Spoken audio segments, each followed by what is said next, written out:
Hello friends, welcome to RK Education. I am your Kiran Dasari. If you are watching our YouTube channel for the first time, basic ఏంటంటే మన YouTube ఛానల్లో education సంబంధించినటువంటి videos అనేది అందించడం జరుగుతుంది. So మరి అందులో భాగంగా ఈరోజు మనం CUET PG common university entrance test అనమాట. సో ఈ ఎగ్జామ్కి సంబంధించినటువంటి ఎగ్జామ్ ప్యాటర్న్, ఫీజ్ స్ట్రక్చర్స్, అసలు నోటిఫికేషన్ ఎప్పుడు పడింది, సో ఇవన్నీ డీటెయిల్గా మనం తెలుసుకునే ప్రయత్నం చేద్దాం. మీరు వీడియోని ఎక్కడ కూడా స్కిప్ చేయకుండా చూడండి, సో దట్ మీకు ఈ పర్టికులర్ CUET PGకి సంబంధించినటువంటి పూర్తి అవగాహన మీకు కలుగుతుంది. సో ఓకేనా? So without doing any let's get in to the video. So డీటెయిల్గా ఎక్స్ప్లెయిన్ చేసే ప్రయత్నం చేస్తా, మీరు జాగ్రత్తగా వినండి. సో ఫస్ట్ ఏంటంటే మనం ఒక పర్టికులర్ పేపర్ని సెలెక్ట్ చేసుకోవాలి. ఫర్ ఎగ్జాంపుల్ ఇప్పుడు మనం ఎందుకు రాస్తున్నాం ఈ exam, MA master of arts or MSc or ఇట్లాంటి చేస్తాం కదా, మాస్టర్స్ చేయడం కోసం మనం ఎగ్జామ్ రాస్తున్నాం. ఆ మాస్టర్స్ ఒక పర్టికులర్ సబ్జెక్ట్లో చేస్తాం. ఫర్ ఎగ్జాంపుల్ పొలిటికల్ సైన్స్లోనో, ఎకనామిక్స్లోనో, లేకపోతే బాటనీలోనో, ఫిజిక్స్లోనో, కెమిస్ట్రీలోనో, ఇట్లా ఒక పర్టికులర్ సబ్జెక్ట్లో మాస్టర్ చేస్తాం. కాబట్టి ఫస్ట్ మనం ఒక పర్టికులర్ సబ్జెక్ట్, ఏ సబ్జెక్ట్లో మనం మాస్టర్ చేద్దాం అనుకున్నామో ఆ యొక్క పర్టికులర్ సబ్జెక్ట్ని మనం ఎంచుకోవాలి. ఫర్ ఎగ్జాంపుల్ నేను పొలిటికల్ సైన్స్లో మాస్టర్ చేద్దాం అనుకుంటున్నాను. సో ఈ పొలిటికల్ సైన్స్ అనే పేపర్ని మనం సెలెక్ట్ చేసుకోవాలి. ఫర్ ఎగ్జాంపుల్ ఇప్పుడు ప్రతి సబ్జెక్ట్కి ఒక కోడ్ ఉంటుంది. పొలిటికల్ సైన్స్కి HUQP18 ఈ యొక్క పొలిటికల్ సైన్స్ యొక్క పేపర్ కోడ్ అనమాట. అలానే ప్రతి సబ్జెక్ట్కి కూడా ఒక కోడ్ ఉంటుంది. ఆ కోడ్ ఎట్లా చూడాలి ఏంటనేది నేను చివరిలో చెప్తాను. ఒక వెబ్సైట్ ఉంటుంది, అవి ఎట్లా చూడాలి ఏంటనేది నేను ప్రతిదీ కూడా డీటెయిల్గా చెప్తాను. ఓకేనా? సో అట్లా ఇప్పుడు ఫర్ ఎగ్జాంపుల్ మీరు బాటనీ చదువుతున్నారు, ఈ బాటనీలో మాస్టర్స్ చేద్దాం అనుకున్నారు కాబట్టి బాటనీ అనే సెట్ ఒక పేపర్ ఉంటుంది, ఆ పేపర్ మీరు రాయాల్సి ఉంటుంది.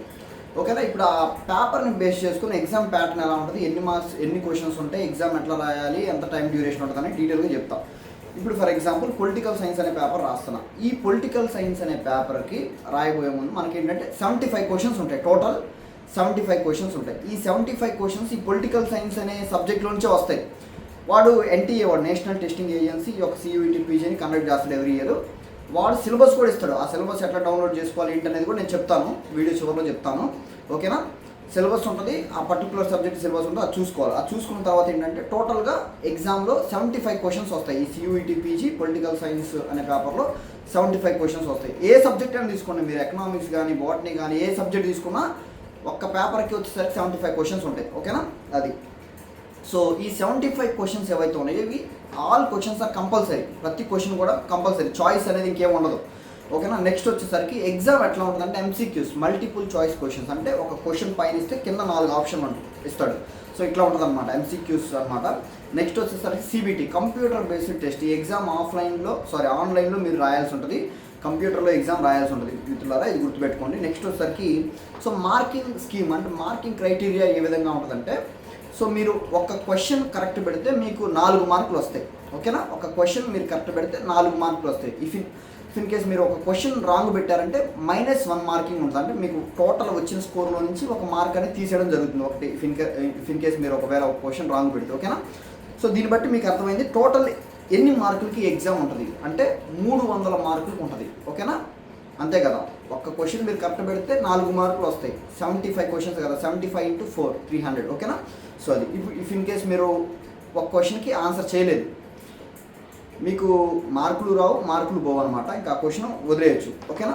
సో ఎన్ని లాంగ్వేజెస్లో ఈ CUET PG అనేది కండక్ట్ చేయడం జరుగుతుందంటే బేసిక్గా 2 లాంగ్వేజెస్, బైలింగ్వల్, ఇంగ్లీష్ అండ్ హిందీలో మీకు ఈ ఎగ్జామ్ని కండక్ట్ చేయడం జరుగుతుంది. ఓకేనా?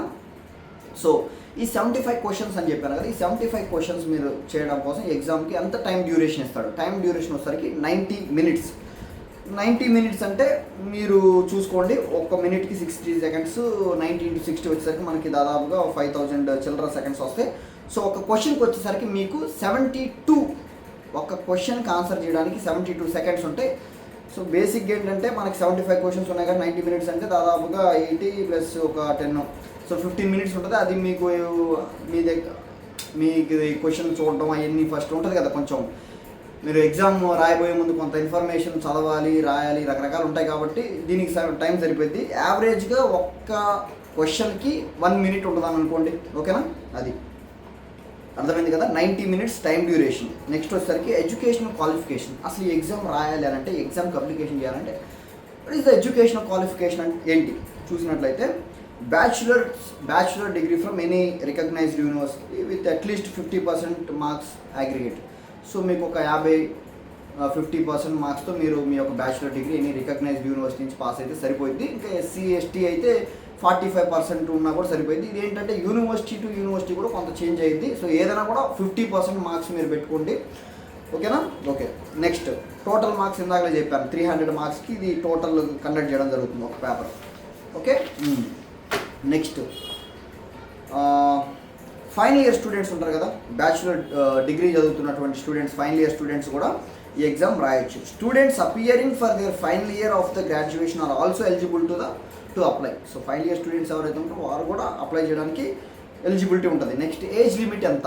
ఈ CUET PG ఎగ్జామ్ రాయడానికి ఏజ్ లిమిట్ ఏంటంటే there is no upper age limit for the CUET PG examination. Okay, next ఎన్ని యూనివర్సిటీస్ ఈ యొక్క CUET PGని యాక్సెప్ట్ చేస్తాయి అంటే దాదాపుగా 190+ అంటే దాదాపుగా 200 యూనివర్సిటీస్ ఏవైతే ఉన్నాయో ఆ యూనివర్సిటీస్ ఇందులో పార్టిసిపేట్ చేయడం జరుగుతుంది. విచ్ ఇంక్లూడింగ్ సెంట్రల్ యూనివర్సిటీస్, అదేవిధంగా స్టేట్లో ఉన్నటువంటి యూనివర్సిటీస్, అదేవిధంగా డీమ్డ్ యూనివర్సిటీస్, అదేవిధంగా ప్రైవేట్ యూనివర్సిటీస్ ఏవైతే ఉన్నాయో ఇవన్నీ కూడా ఈ CUET PGని స్కోర్ని యాక్సెప్ట్ చేసి అడ్మిషన్ ఇవ్వడం జరుగుతుంది. ఫర్ ఎగ్జాంపుల్ సెంట్రల్ యూనివర్సిటీస్ మీరు చూసినట్లయితే JNU జవహర్లాల్ నెహ్రూ యూనివర్సిటీ అని, ఢిల్లీ యూనివర్సిటీ అని, BHU అని, హైదరాబాద్ సెంట్రల్ యూనివర్సిటీ, రకరకాల యూనివర్సిటీస్ ఉంటాయి సెంట్రల్ యూనివర్సిటీ. అదేవిధంగా స్టేట్లో కూడా రకరకాల యూనివర్సిటీస్ ఉంటాయి. సో ఇవన్నీ కలుపుకొని దాదాపుగా 200+ యూనివర్సిటీస్లో మీరు అడ్మిషన్ తీసుకోవచ్చు ఒక సింగిల్ ఎంట్రన్స్ ఎగ్జామ్ రాయడం ద్వారా, ఓకేనా. This is the benefit of CUET PG. So next వచ్చేసరికి బేసిక్ ఏంటంటే CUET PG అప్లికేషన్ మనం ఎప్పుడు పెట్టుకోవాలి, అసలు అప్లికేషన్ ఎగ్జామ్కి రిజిస్ట్రేషన్ ఎప్పుడు స్టార్ట్ అయింది అంటే 2026 ఎగ్జామ్ మొన్న రాసిన ఎగ్జామ్కి అసలు అప్లికేషన్ ఎప్పుడు స్టార్ట్ అయిందంటే డిసెంబర్ 14న అప్లికేషన్ చేసుకోండి అని చెప్పేసి మనకి రిజిస్ట్రేషన్ ఫామ్ అనేది రిలీజ్ చేయడం జరిగింది. డిసెంబర్ 14 నుంచి జనవరి 23 వరకు కూడా మనకు అవకాశం ఇవ్వడం జరిగింది. డేట్స్ కూడా కొంచెం ఎక్స్టెన్షన్ చేయడం కూడా జరిగింది. చూసుకోండి, డిసెంబర్ 14 నుంచి జనవరి 23 వరకు బేసిక్గా ఈ మధ్య కాలంలో మనం అప్లికేషన్ చేసుకోవడానికి కుదిరింది, ఓకేనా. డిసెంబర్ నుంచి జనవరి, ఓకే. సో ఇది నెక్స్ట్ వచ్చేసరికి ఎగ్జామ్ ఎప్పుడు ఉంటుంది అంటే బేసిక్గా మార్చిలో ఉంటుంది. ఎగ్జామ్ ఒక రోజులో అయిపోదు, ఒక రోజులో పెట్టగానే అందరికి ఒకే రోజు అయిపోదు. షెడ్యూల్స్ ఉంటాయి అనమాట. 10 days పాటు దాదాపుగా జరుగుతూ ఉంటుంది. ఈ 10 days పాటు షెడ్యూల్స్ వేస్తూ ఉంటారు. ఎగ్జామ్ ఈ 10 days పాటు పేపర్ వైజ్గా రాస్తూ ఉంటారు. ఓ రోజు పొలిటికల్ సైన్స్, ఓ రోజు ఎకనామిక్స్, ఓ రోజు అట్లా ఈ బేసిక్గా కెమిస్ట్రీ, బాటనీ, జువాలజీ రకరకాలు ఉంటాయి కదా. ఈ 10 days పాటు షెడ్యూల్ వేస్తారు ఆన్లైన్ కాబట్టి ప్రతిరోజు షెడ్యూల్ ప్రకారం ఎగ్జామ్స్ జరుగుతూ ఉంటాయి మిత్రులు. అది సో మనం పోస్ట్ గ్రాడ్యుయేట్ ప్రోగ్రామ్ చూసినట్లయితే MA, MSc, MCom, MBA ఇట్లాంటి కోర్సెస్లో మనం జాయిన్ అవ్వడానికి అవకాశం ఉంటుంది. అదేవిధంగా